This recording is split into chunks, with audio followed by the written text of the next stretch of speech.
नमस्कार दोस्तों, आपका स्वागत है गणित के गुरुजी यूट्यूब एजुकेशनल चैनल पर। दोस्तों, आज का जो वीडियो है वह है स्पीडी की रिवाइज योरसेल्फ रेलवे सामान्य विज्ञान वॉल्यूम 2 पर आधारित। दोस्तों, यह स्पीडी की 2023 की न्यू एडिशन की बुक है। इसमें सन 2022 तक जितने भी रेलवे एग्जाम्स में प्रश्न पूछे गए हैं वे सभी इसमें दिए गए हैं। दोस्तों, यह रेलवे की सामान्य विज्ञान की बुक केवल रेलवे के लिए ही नहीं, बाकी अन्य जितनी भी परीक्षाएं होती हैं जिनमें सामान्य विज्ञान के प्रश्न पूछे जाते हैं उन सभी प्रतियोगिता परीक्षाओं के लिए उपयोगी है। दोस्तों, इस बुक में बहुत सारे सेट्स दिए गए हैं, तो दोस्तों आपके लिए बहुत अच्छा अवसर है कि हमारे इस चैनल पर बिल्कुल शुरू से इस बुक की शुरुआत हो रही है। तो आइए हमारे साथ इस बुक को पूरा कीजिए और अपनी तैयारी को बेहतर कीजिए।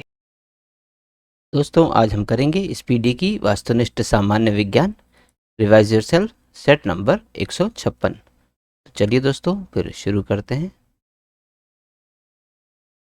पहला प्रश्न, सौर ऊर्जा किस अभिक्रिया का कारण है? दोस्तों, सौर ऊर्जा संलयन अभिक्रिया का कारण है। अगला प्रश्न, प्रश्न नंबर 2, द्रवित पेट्रोलियम गैस यानी एलपीजी का प्रमुख घटक कौन सा है? दोस्तों, द्रवित पेट्रोलियम गैस यानी एलपीजी का प्रमुख घटक ब्यूटेन है। अगला प्रश्न, प्रश्न नंबर 3, कुनेन किस पेड़ की छाल से निकाली जाती है? दोस्तों, कुनेन सिनकोना पेड़ की छाल से निकाली जाती है। अगला प्रश्न, प्रश्न नंबर 4, पौधों में श्वसन क्रिया कब होती है?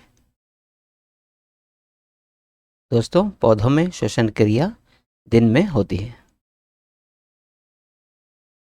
अगला प्रश्न, प्रश्न नंबर 5, ओजोन ह्रास के लिए उत्तरदायी गैस कौन सी है? दोस्तों, ओजोन ह्रास के लिए उत्तरदायी गैस क्लोरोफ्लोरोकार्बन है। अगला प्रश्न, प्रश्न नंबर 6, जूट के रेशे पौधे के किस भाग से प्राप्त किए जाते हैं? दोस्तों, जूट के रेशे पौधे के तने भाग से प्राप्त किए जाते हैं। अगला प्रश्न, प्रश्न नंबर 7, रुधिर की नाड़ी दर किससे मापते हैं? दोस्तों, रुधिर की नाड़ी दर धमनी से नापते हैं। अगला प्रश्न, प्रश्न नंबर 8, सिरके का रासायनिक नाम क्या है? दोस्तों, सिरके का रासायनिक नाम एसिटिक एसिड है। अगला प्रश्न, प्रश्न नंबर 9, कैंसर के उपचार के लिए उत्कृष्ट गैस कौन सी है? दोस्तों, कैंसर के उपचार के लिए उत्कृष्ट गैस रेडॉन है। अगला प्रश्न, प्रश्न नंबर 10, आवृत्ति की इकाई क्या है? दोस्तों, आवृत्ति की इकाई हर्ट्ज है। अगला प्रश्न, प्रश्न नंबर 11, आरएमएस मान एसी परिपथों में कौन मापता है?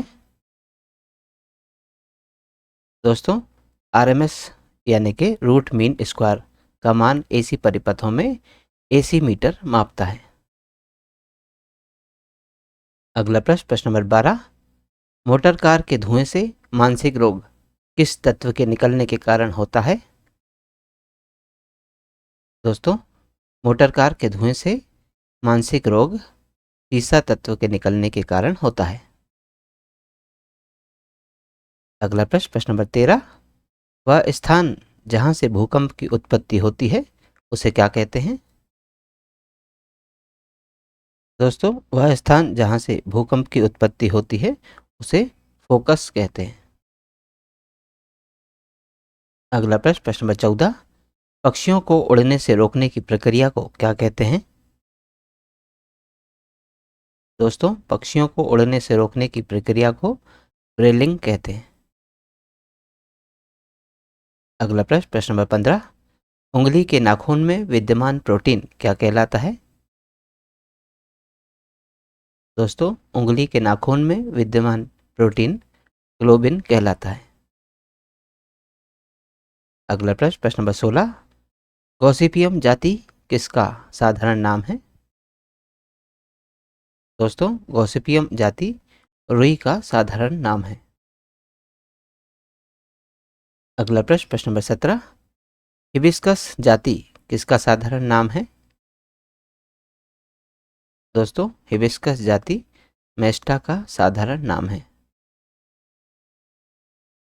अगला प्रश्न, प्रश्न नंबर 18, कोरकोरस कैप्सुलरिस किसका साधारण नाम है? दोस्तों कोरकोरस कैप्सुलरिस जूट का साधारण नाम है। अगला प्रश्न, प्रश्न नंबर 19, बीटा बुल्गेरिम का साधारण नाम क्या है? दोस्तों बीटा बुल्गेरिम का साधारण नाम चुकंदर है। अगला प्रश्न, प्रश्न नंबर 20, रुई रेशे की उत्पत्ति कहाँ हुई है? दोस्तों रुई रेशे की उत्पत्ति भारत में हुई है। अगला प्रश्न, प्रश्न नंबर 21, जूट की उत्पत्ति कहाँ से हुई है? दोस्तों जूट की उत्पत्ति अफ्रीका देश से हुई है। अगला प्रश्न, प्रश्न नंबर 22, आलू की उत्पत्ति किस देश में हुई है? दोस्तों आलू की उत्पत्ति दक्षिणी पेरू देश से हुई है। अगला प्रश्न, प्रश्न नंबर 23, गन्ने की उत्पत्ति किस देश में हुई है? दोस्तों गन्ने की उत्पत्ति दक्षिणी एशिया देश में हुई है। अगला प्रश्न, प्रश्न नंबर 24, चुकंदर की उत्पत्ति किस देश में हुई है? दोस्तों चुकंदर की उत्पत्ति पश्चिमी यूरोप देश में हुई है। अगला प्रश्न, प्रश्न नंबर 25, मानव शरीर में प्रतिदिन कितनी मात्रा में सोडियम की आवश्यकता होती है? दोस्तों मानव शरीर में प्रतिदिन 2 से 5 ग्राम मात्रा में सोडियम की आवश्यकता होती है। अगला प्रश्न, प्रश्न नंबर 26, मानव शरीर में कितनी मात्रा में प्रतिदिन कैल्शियम की आवश्यकता होती है? दोस्तों मानव शरीर में 1.2 ग्राम प्रतिदिन कैल्शियम की आवश्यकता होती है। अगला प्रश्न, प्रश्न नंबर 27, मानव शरीर के लिए प्रतिदिन कितनी मात्रा में लोहे की आवश्यकता होती है? दोस्तों मानव शरीर के लिए प्रतिदिन 25 ग्राम लोहे की आवश्यकता होती है। अगला प्रश्न, प्रश्न नंबर 28, आयोडीन मानव शरीर के लिए प्रत्येक दिन किस मात्रा में जरूरी है? दोस्तों आयोडीन मानव शरीर के लिए प्रतिदिन 20 ग्राम मात्रा में जरूरी है। अगला प्रश्न, प्रश्न नंबर 29, औसतन मानव मस्तिष्क का वजन कितने किलोग्राम लगभग होता है? दोस्तों औसतन मानव मस्तिष्क का वजन 1.46 किलोग्राम लगभग होता है। अगला प्रश्न, प्रश्न नंबर 30, विटामिन डी की कमी से होने वाला रोग कौन सा है? दोस्तों विटामिन डी की कमी से होने वाला रोग रिकेट्स है। अगला प्रश्न, प्रश्न नंबर 31, तुल्यकारी उपग्रह के परिक्रमण की अवधि कितनी होती है? दोस्तों तुल्यकारी उपग्रह के परिक्रमण की अवधि 24 घंटे की होती है। अगला प्रश्न, प्रश्न नंबर 32, विद्युत धारा को मापने वाला यंत्र क्या कहलाता है? दोस्तों विद्युत धारा को मापने वाला यंत्र अमीटर कहलाता है। अगला प्रश्न, प्रश्न नंबर 33, किसी वाहन के पश्च दर्पण में कौन सा दर्पण लगा रहता है? दोस्तों किसी वाहन के पश्च दर्पण में उत्तल दर्पण लगा रहता है।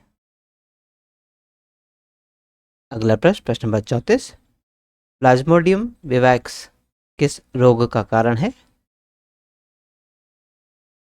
दोस्तों प्लाज्मोडियम विवैक्स मलेरिया रोग का कारण है। अगला प्रश्न, प्रश्न नंबर 35, आवर्त सारणी का आविष्कारक कौन है? दोस्तों, आवर्त सारणी का आविष्कारक मेंडलीफ है। अगला प्रश्न, प्रश्न नंबर 36।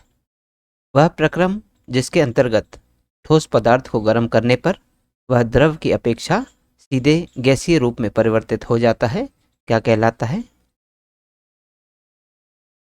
दोस्तों, वह प्रक्रम जिसके अंतर्गत ठोस पदार्थ को गर्म करने पर वह द्रव की अपेक्षा सीधे गैसीय रूप में परिवर्तित हो जाता है, ऊर्ध्वपातन कहलाता है। तो दोस्तों, आज की इस प्रश्नावली में कुल 36 प्रश्न थे जो हमारे द्वारा पूर्ण कर लिए गए हैं। दोस्तों, यदि आप आज के वीडियो का PDF प्राप्त करना चाहते हैं तो आप हमारे टेलीग्राम चैनल से जुड़ सकते हैं। दोस्तों, हमारे टेलीग्राम चैनल में इस यूट्यूब चैनल के सभी वीडियोस की PDF मुफ्त में अवेलेबल है। तो आज ही जाइए और तुरंत ज्वाइन कीजिए और सभी वीडियोस के PDF को मुफ्त में डाउनलोड कीजिए और अपनी तैयारी को बेहतर कीजिए। और दोस्तों, यदि आप इस यूट्यूब चैनल पर नए हैं तो चैनल सब्सक्राइब कर लीजिए, वीडियो को लाइक किया कीजिए तथा इसे अन्य लोगों के साथ भी शेयर कीजिए। दोस्तों, मिलते हैं अगले वीडियो में अगली प्रश्नावली के साथ। तब तक के लिए नमस्कार।